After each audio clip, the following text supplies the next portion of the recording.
Эрхэм хүндэт Монгол Улсын их хурлын дэд дарга, Улсын их хурлын эрхэм гишүүдээ та бүхний энэ өдрийн амар амгалан ирж мэдчлээ. Монгол банк төрөөс мөнгөний бодлогын талаар 2026 онд баримтлах үндсэн чиглэлийн төслийг боловсруулан Улсын их хурлд өргөн барьлаа.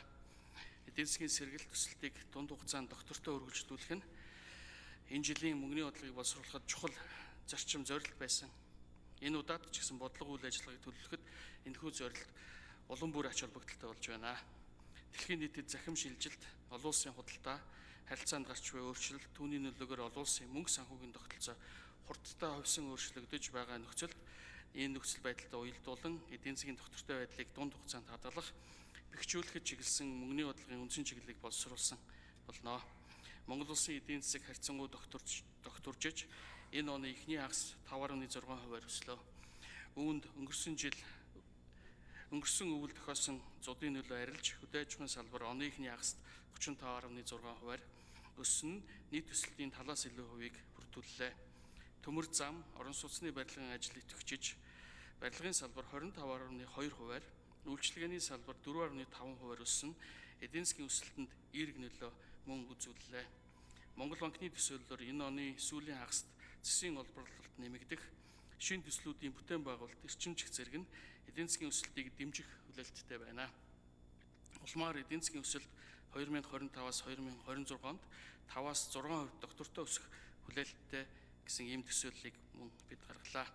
Инфляцийг бууруулж, эдийн засгийг докторжуулах зорилгоор авч хэрэгжүүлсэн мөнгөний бодлогын арга хэмжээ үр дүнгээ өгч, инфляц энэ оны 2-оос 7 сарын хооронд буурсан ч 8 дугаар сард дотоодын хүнсний үнийн нөлөөгөөр бага хэмжээгээр нэмэгдлээ.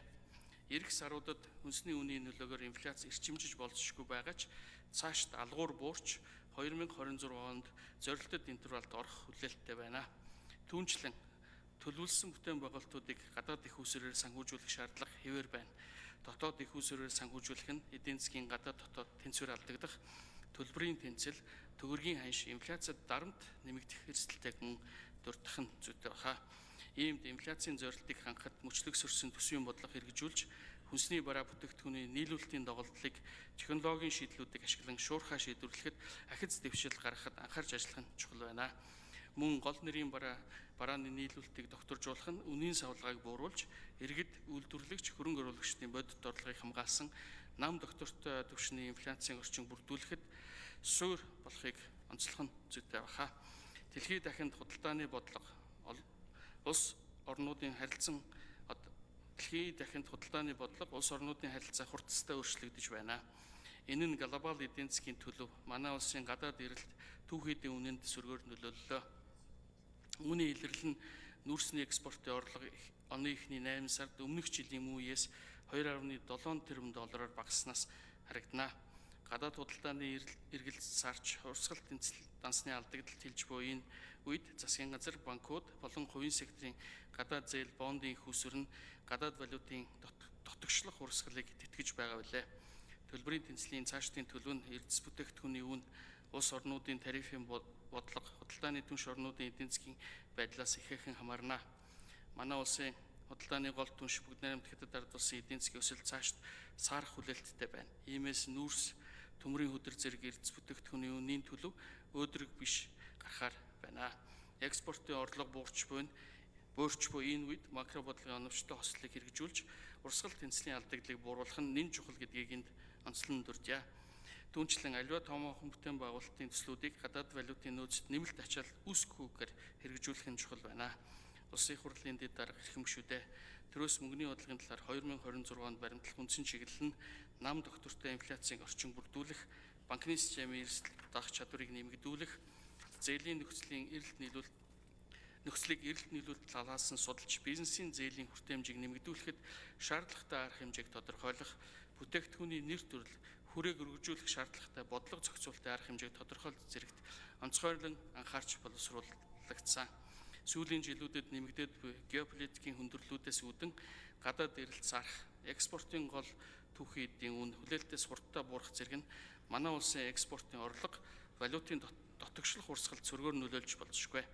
Түүнчлэн нефтийн нийлүүлэлт саатах, цагаагаарын нөхцөл муудан үйлчлэлт хүндрэх, өвлийн улиралд эрчим хүчний нийлүүлэлтийн тасалбал бий болох зэрэг нь инфляцийн инфляцийг нэмэгдүүлж эдийн засгийн идэвхжлийг сааруулах эрсдэлтэй. Ийхүү гадаад дотоод эрсдэл тодорхой бус байдал өндөр байгаа ч Монгол банк эх жил инфляцийг 6 нэмэх хас 2.1-ийн интервал тогтворжуулж 2027 оноос зорилтын голчийг 5% болгож буруулахаар мөнгөний бодлогын үндсэн чиглэлдээ тусгалаа. Үүнийг амжилттай хэрэгжүүлэхэд засгийн газрын дэмжлэг, төсвийн мөчлөг сөрсөн бодлого голлох үүрэгтэй байх болно.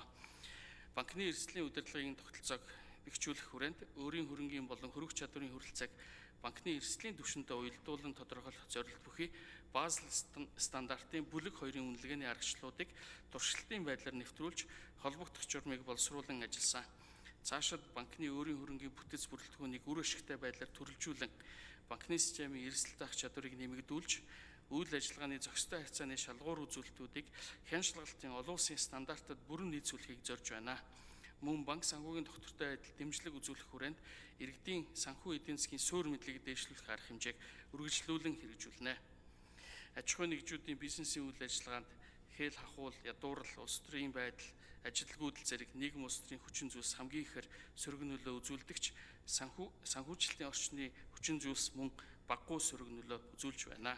Судалгаагаар бизнесийн байгууллагуудад барьцаа хөрөнгийн үнэлгээ доогуур байгаа нь санхүүжилт авахд тулгамдж буй гол асуудал гэж гарсан. Иймд бизнесийн зээлийн хүртээмжийг нэмэгдүүлэхэд хүрээнд банкны зээл олголтын нөхцөл шаардлагыг судалж зээлдэгчийн хэрэгцээ, салбарын онцлогт нийцсэн зээлийн бүтээгдэхүүний нэр төрөл хүрээг өргөжүүлэхэд чиглэн ажиллахаар мөн төлөвлөлөө.